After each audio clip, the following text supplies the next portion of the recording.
My wife disappears for 3 hours every evening. She says she goes to feed the urban foxes. I followed her and saw something completely different. They say if something feels off, it probably is. And for 3 months, everything in my life has felt off. Every evening at 7:15 p.m. sharp, like clockwork, my wife Clara would pull on her navy parka, lace up her waterproof boots, and sling a worn-out tote bag over her shoulder. Then she'd turn to me and say the same thing, word for word. I'm going to feed the foxes. Urban foxes. That was her thing, supposedly. She had a soft spot for them, she said. They were misunderstood. Majestic. Survivors. At first, I found it endearing. Charming, even. My wife, the gentle soul, protector of ragged city wildlife. But then the outings became longer. It started as 30 minutes, then an hour, then 2. Now she was gone for 3 hours most nights, returning with a faint musky scent, a faraway look in her eyes, and a mood that shifted depending on something I couldn't name. I'd ask how it went. She'd smile and say, the same group was there again. The little ones finally letting me get close. Sometimes she'd show me blurry photos on her phone. Always the same fox. Same angle. Same lighting. I tried to believe her. God knows I tried. But there's something uniquely corrosive about suspicion. It creeps into everything, how she smells, how long she's in the shower when she gets back, how fast she shuts down her phone. Love doesn't disappear in a moment. It dies in the erosion. Quietly. One night, around mid-May, I decided I couldn't take it anymore. The lies were choking me. And if I was wrong, fine, I'd apologize. Grovel, even. But if I was right, then at least I'd know. Clara didn't notice me grab my coat that night.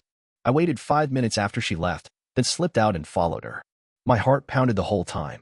I told myself I'd just follow her far enough to see her settle into her little animal mission, then turn back and feel like a paranoid idiot. I kept my distance, sticking to shadows. She walked faster than usual, purposefully, like someone who was late. Not once did she look back. She cut across 3 residential streets, then dipped into a path behind the community garden. There's a patch of woodland back there. I'd always assumed that's where she left food. But she didn't stop. She crossed the tracks. That's when things got weird. There's an old warehouse district past the railway line. Half the buildings are boarded up or gutted. The city's been promising a renovation project for years, but the rats have claimed it in the meantime. Hardly a place for foxes. And definitely not a place for my wife. She ducked into one of the side alleys, one I wouldn't have found in daylight without her leading me. I followed slower now, pulse in my throat, forcing my breath to stay quiet. There was a door at the end of the alley. Not a regular door, metal, industrial, with a keypad beside it. And Clara, she typed in a code. Smooth. Casual. Like she'd done it dozens of times before. The door opened. She slipped inside. I swear my stomach dropped so fast I felt dizzy. I waited. Counted to 100. Then 200. When I was sure no one had followed her and the street was still empty, I approached the door. My fingers trembled as I touched the cold metal. I didn't try the code. I'm not that bold. Not yet. Instead, I pressed my ear to the door. And I heard music. Not classical or ambient, but bass-heavy, rhythmic music. And voices laughing, shouting, muffled by thick walls. A party? A club? In an abandoned building? Then I heard her voice. Clear. Familiar. Laughing. Not the gentle, soft chuckle she gave me at home. This one was louder. Younger. More alive. Something shattered. A glass, maybe. More laughter. Then something else. A word. A name. Tom. I jerked back from the door like it had burned me. Tom. I didn't know a Tom. She'd never mentioned a Tom. And yet she said it so easily, so warmly, like he was someone she belonged to. Like he was someone who knew things about her I didn't. I walked home in a haze. I don't remember the streets I took. All I remember is that it was raining by the time I got back, and I stood outside the apartment for a long time, just letting the water soak through my clothes.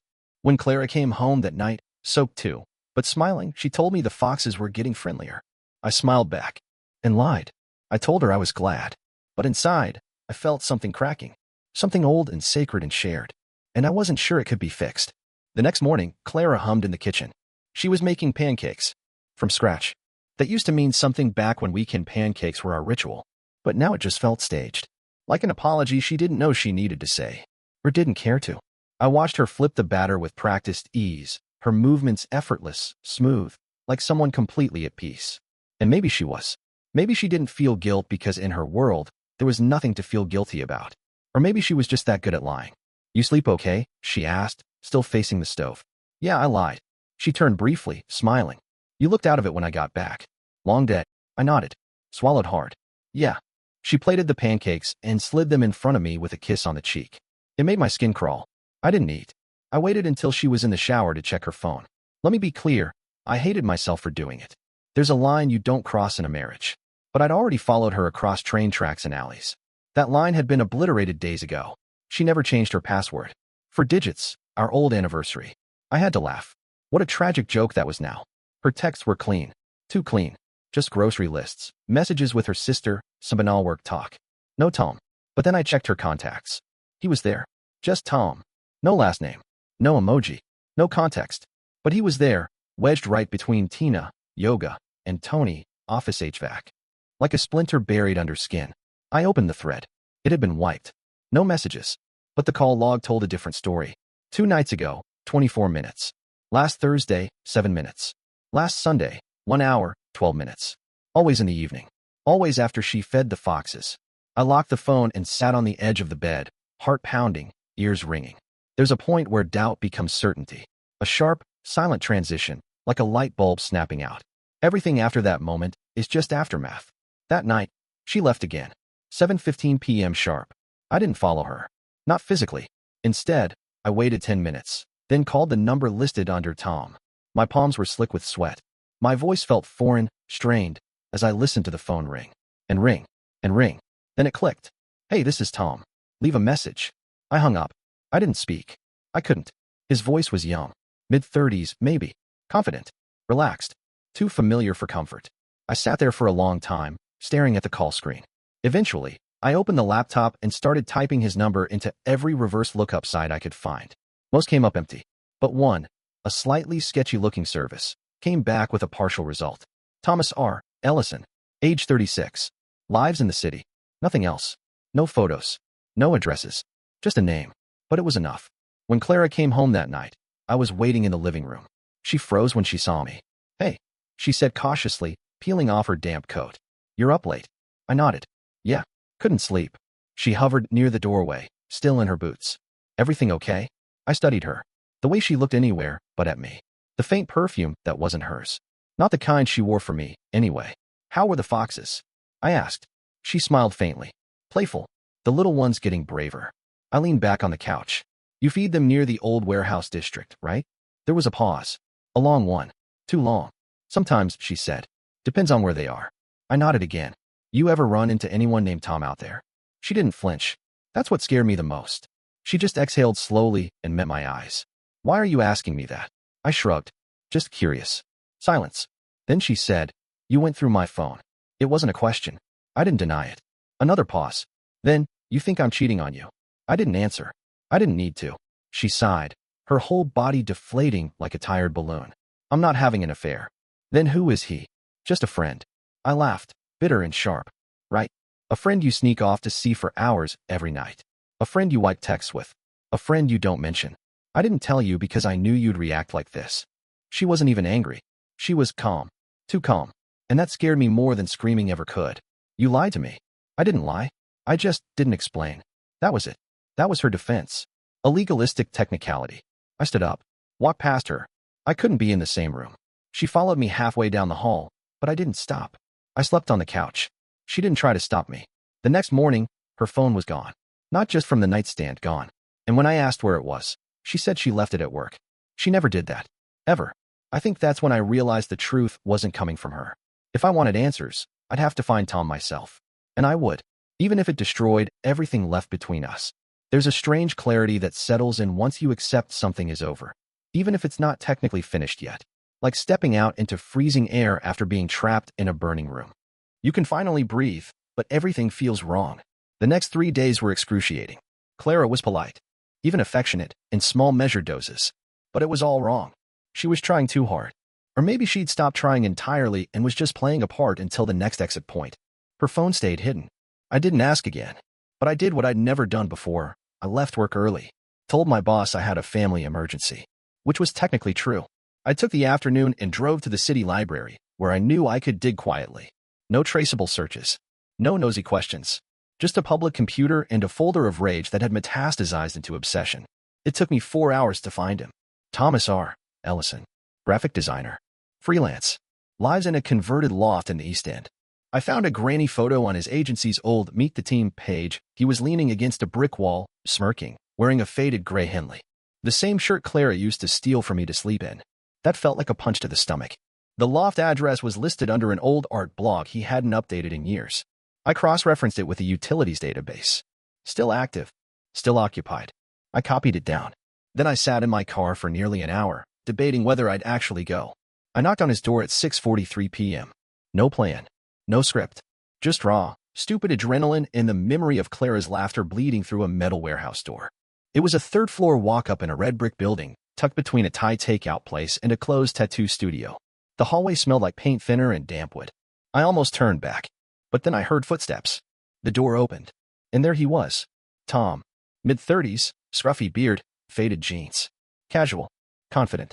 Alive in that effortless, maddening way that men like me resent on sight. He looked at me like I was a delivery guy who got the address wrong.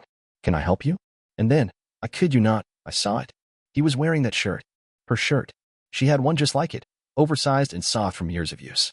She used to wear it on lazy Sundays, curled up on the couch with her hair in a knot and a book in her lap. I thought it was mine. It wasn't. It never had been. Are you Tom Ellison? I asked, already knowing the answer. He tilted his head slightly. Yeah. Who's asking? I forced a breath. I'm Clara's husband. The shift was subtle, but real. His shoulders stiffened. His expression didn't change much, but something in his eyes flickered. Not guilt. Not fear. Just calculation. He didn't invite me in. Okay, he said carefully. What do you want? I almost laughed. What do I want? A time machine. A second chance.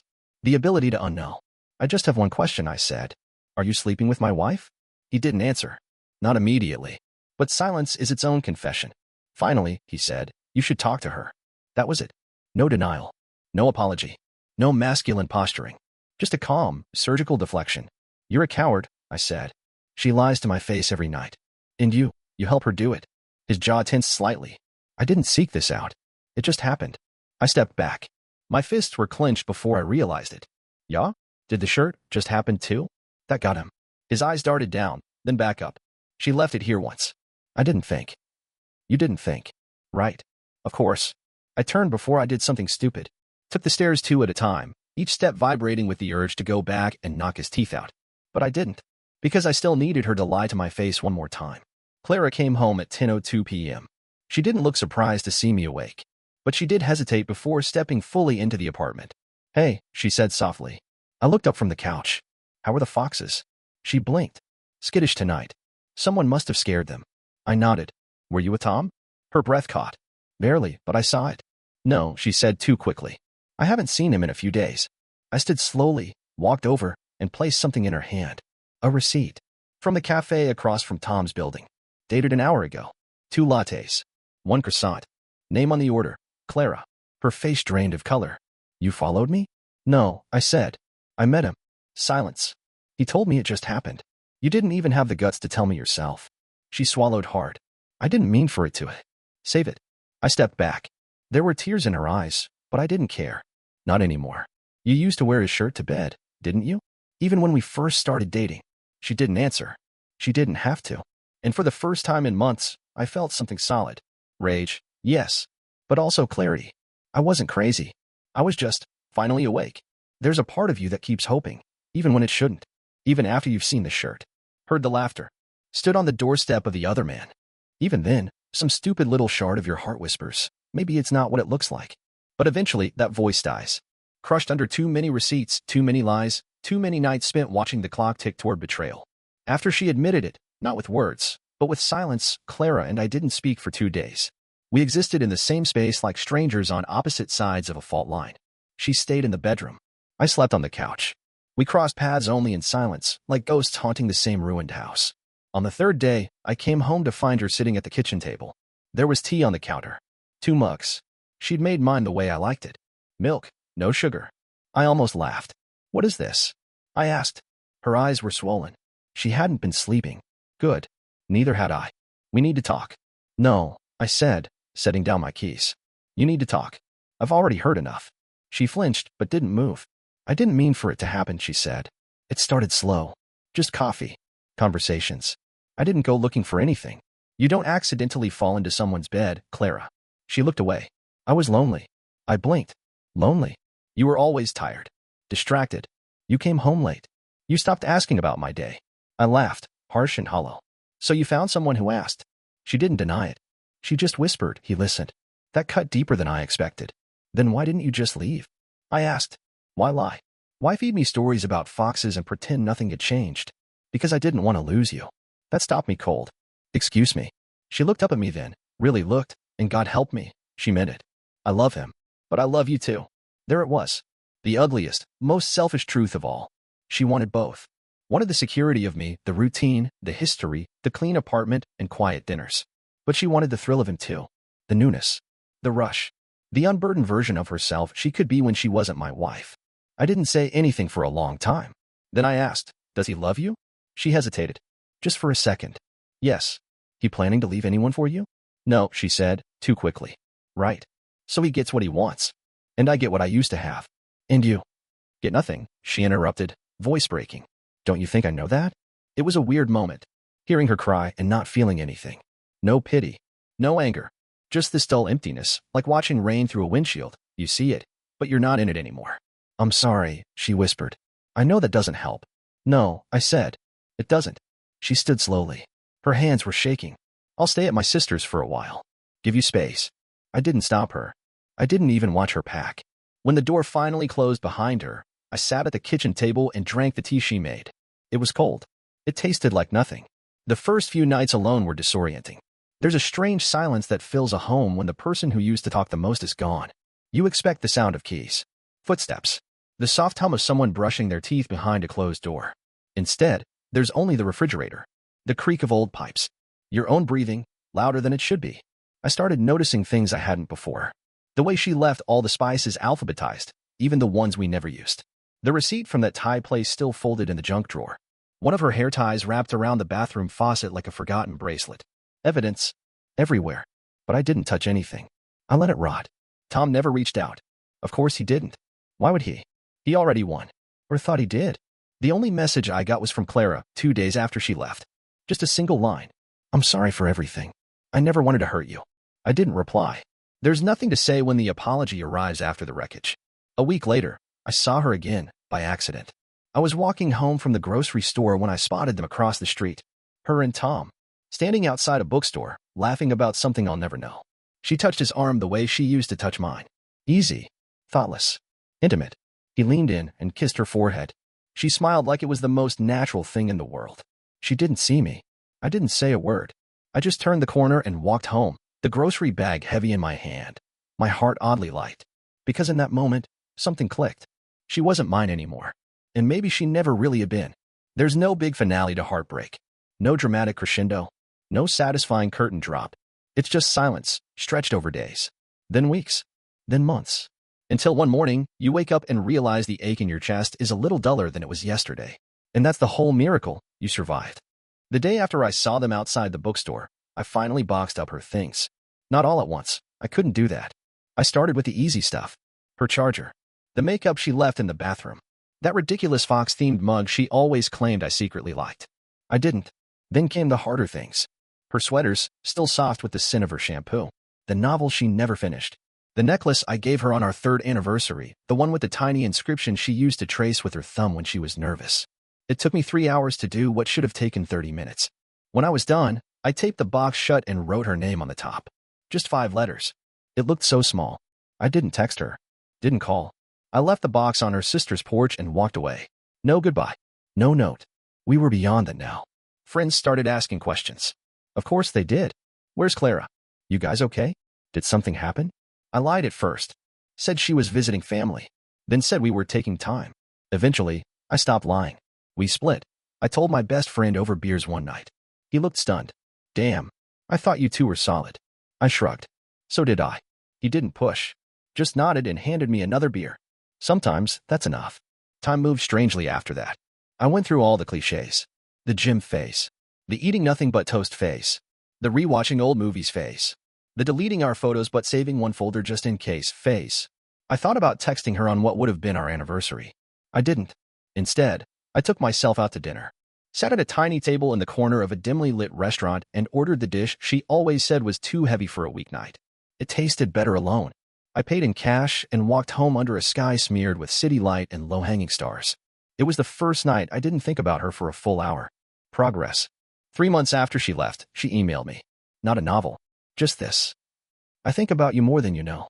I hope you're okay. I stared at the message for a long time, and then I archived it. Because I wasn't angry anymore. Not really. I was tired. Tired of being the man she thought she could keep on a shelf. Tired of being the safe one. The backup plan.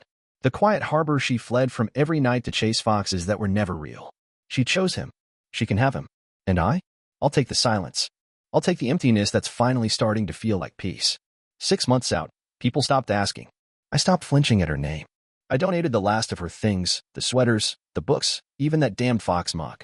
Some college kid at the thrift store picked it up and smiled like it meant something. Maybe it will. I moved apartments. New walls. New view. Same city, but it feels different now. I've started going for walks in the evening. Funny, right? 7:15 p.m. Her old departure time. There are no foxes out here. Just me. And the wind. And the sound of my own footsteps, steady, slow, but forward. Always forward.